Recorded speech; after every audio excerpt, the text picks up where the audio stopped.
Pro and con speech. What is time? What is commitment? What are priorities? These three questions have haunted the minds of student athletes since the beginning of time. With an educated as ever American youth and the striving of college athletics for excellence, the pull and tug between being a student or an athlete has never been harder. There are many upsides to being a student athlete, but just like the sun has the moon, there are some downsides as well. College sports are tough, but through the experiences you learn on and off the field, you begin to become a better leader. This is a quality that will help athletes succeed far after college is done. In the words of Vision XY, like sports, the same is true with leadership. You can become a good leader because of your natural ability. Being a student athlete brings a lot more food onto the proverbial plate. Instead of only one thing, you have two. An X plane and now a Y. You had eggs and now there is bacon. Perhaps you've acquired a grill in your adventures, and now you've picked up some cheese. The princess and the pea, if you will.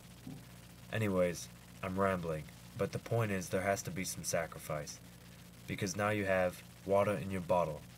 It's the birds and the bees, and now the bees and the trees. It was comparable to when Frodo was given the ring, and like the queen and the king. Basically, when you add a sport into the mix, you'll have to make adjustments in school. In USA Today, there was an article about a football team at Auburn. It was found that 1 in 4 players on their football team were majoring in sociology, while from the 20,000 undergraduate students, only 62 students chose that major collectively.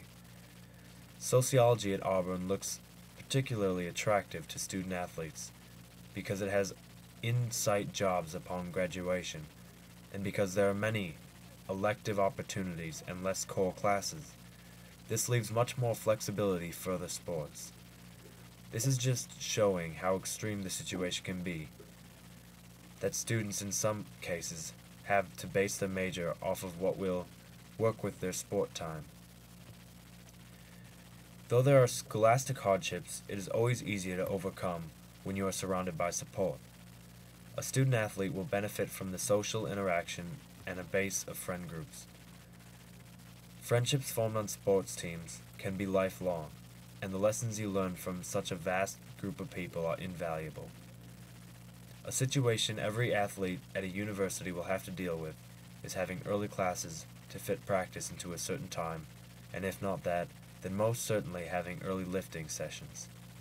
Both of these hit home for me, with 8 o'clock classes 5 days a week to fit in practice at 2, and in the winter, waking up to the clock reading 5:50 was a common occurrence, when having to lift at 6:30. Not to mention we had to leave at 4 a.m. for a game earlier this week. Well, I suppose I did mention, and off the record I missed it. In a study done by Stanford in cooperation with the Vancouver Canucks, they state, and I quote, "The bottom line is student athletes need to find time to sleep, and they must be supported in those efforts by their trainers, coaches, and university administration.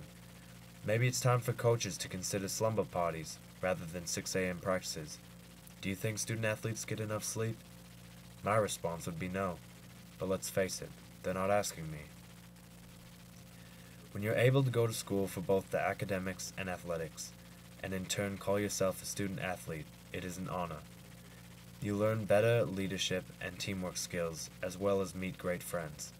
But this honor doesn't present itself without a price. Having a sport adds stress like lack of sleep and getting behind in school from frequent practices and contests. Being a student athlete is a prestigious role, but just like anything, this game has a catch. Thank you for your time.